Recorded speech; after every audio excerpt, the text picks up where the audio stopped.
Hello, welcome back to the channel. Today, we'll dive right into setting task start dates on Asana, your essential guide for 2025. First things first, log into your Asana and navigate to the task you wish to set a start date for. This is crucial as it helps to define the timeline for your task. Next, you'll see a date field that typically shows the due date.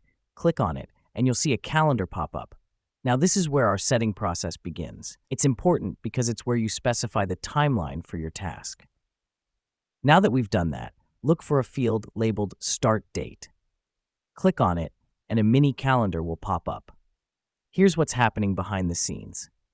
Asana is giving you the option to choose the date you want your task to start.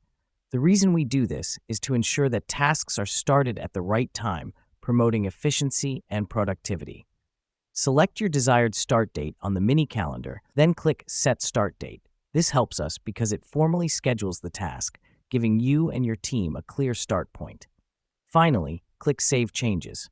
This confirms and saves your task's start date in the system, ensuring it's visible to you and your team. And there you have it. Setting task start dates on Asana is as simple as that. Remember, a well-planned task is half the job done. Until next time, stay productive.